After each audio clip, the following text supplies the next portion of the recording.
नमस्कार दोस्तों, मैं हूँ वीरेंद्र सिंह राठौड़ और आज हम पॉलिटिकल बात करेंगे कि आखिर कांग्रेस में पहली सूची जारी होने में उम्मीदवारों की पहली सूची जारी होने में इतना समय क्यों लग रहा है। बीजेपी ने 4 सूचियाँ जारी कर दी है और अब तक करीब 136 नामों की घोषणा हो चुकी है। अब करीब 95-54 नाम ही बाकी बचे हैं जिनका बीजेपी में घोषणा होना बाकी है।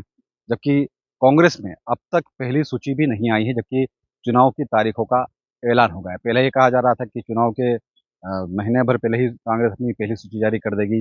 बाद में फिर ये कहा गया कि जब बीजेपी ने पहली सूची जारी की, उसके बाद में कहा गया कि 10 से 15 दिनों के भीतर सूची जारी कर दी गई। लेकिन फिर ये देखा गया कि बीजेपी के भीतर जब पहली सूची जारी हुई और जिस तरह का विरोध के स्वर उत्पन्न हुए, जगह-जगह पर विरोध हुआ बीजेपी उम्मीदवारों का, उससे कांग्रेस ने सबक लिया और जो एक संगठन स्तर पर जो कवायद होती है कि हर जिले में पर्यवेक्षक भेजे गए, रायशुमारी की गई, कार्यकर्ताओं से बात की गई, जो पदाधिकारी थे पार्टी के उनके साथ में बैठक की गई और वहाँ से जो निचोड़ निकला फिर एक पैनल बनाकर नाम आगे पहुँचाया गया और उस पर जो आला संगठन है, आला कमान है, वो उन पर चर्चा करने के बाद घोषणा करने वाला था। उसके बाद में सूचना ये आई कि भई 5 अक्टूबर को जो प्रियंका गांधी की मोहनखेड़ा में सभा होने वाली थी, उसके बाद में टिकटों का जो है ऐलान कांग्रेस कर सकती है। लेकिन वो सभा भी खत्म हो गई, लेकिन अभी भी कांग्रेस में टिकटों के जो उम्मीदवारी का जो सूची है, उसका इंतज़ार किया जा रहा है। अब ये सूचना ये आ रही कि संभवतः जो कांग्रेस है श्राद्ध पक्ष खत्म होने का इंतज़ार कर रही है और नवरात्रि के पहले दिन ही कांग्रेस अपनी करीब 150 नामों की सूची जारी कर सकती है। इधर बीजेपी के ने 4 सूची जारी कर दी, लेकिन कांग्रेस में अभी भी पहली सूची का इंतज़ार हो रहा है। अब इस इंतज़ार के चलते जो कांग्रेस के भीतर उम्मीदवार है, उनकी भी जो धड़कन है वो बढ़ी हुई हैं।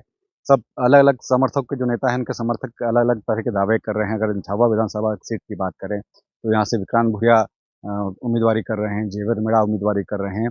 कुछ 1-2 नाम और भी आ रहे हैं। खुद कांतिलाल भूरिया भी बताया जा रहा है कि इस दौड़ में शामिल हैं। अगर हम पेटलाद विधानसभा की बात करें, तो वहाँ से कांग्रेस की जो उम्मीदवारी हैं मौजूदा विधायक हैं पाल सिंह मेड़ा और वे खुद भी अब दावेदारी कर रहे हैं। उनके साथ में जो जिला पंचायत उपाध्यक्ष हैं अकमाल सिंह मालू डामोर, वे भी उम्मीदवारी कर रहे हैं, टिकट की माँग कर रहे हैं और वे तो खुलकर वाल सिंह मेड़ा के खिलाफ मोर्चा खोल चुके हैं। अगर हम थानला की बात करें तो थानला में वीर सिंह भूरिया का नाम तय माना जा रहा है, लेकिन वहाँ से भी कुछ फेर-बदल होने की संभावना बन सकती है अगर झाबुआ टिकट को लेकर कुछ ऊपर-नीचे होता है। तो फिलहाल कांग्रेस में टिकट का इंतज़ार हो रहा है और कांग्रेस के भीतर जो हमारे सूत्र हैं, वो ये बता रहे हैं कि लगातार एक मंथन का दौर जारी हो रहा है क्योंकि कांग्रेस कोई भी कमी रखना नहीं चाहती है। सारी चीज़ें तय करने के बाद सारे किस तरह से इन चुनावों में कांग्रेस ज़्यादा से ज़्यादा सीटों पर जीत हासिल कर सरकार बना सके, इसको लेकर लंबा विचार मंथन किया जा रहा है और इस तरह की उम्मीदवारों का चयन होना बताया जा रहा है कि ताकि एक बड़ी जीत हासिल की जा सके और इसी वजह से ये है कि जो लिस्ट है उसमें भी देरी हो रही है और जो दावेदार हैं उनको लेकर भी नामों को लेकर भी लगातार मंथन हो रहा है। तो उम्मीद यही कर रहे हैं कि जिस तरह की सूचना है कि नवरात्रि में कांग्रेस की जो पहली सूची वो जारी हो सकती है। अब इंतज़ार कीजिए और अब तो कांग्रेस को सूची जारी करना ही पड़ेगी क्योंकि चुनाव की तारीखों का ऐलान हो चुका है। मध्य प्रदेश में आचार संहिता लागू हो चुकी है।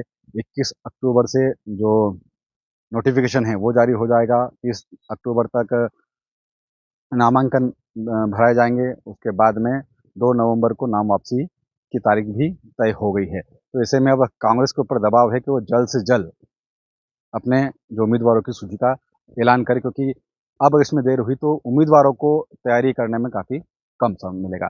तो उम्मीद यही की जा रही है कि नवरात्रि में कांग्रेस अपनी पहली सूची जारी कर सकती है।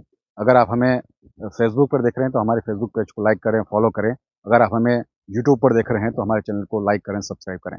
बहुत-बहुत शुक्रिया।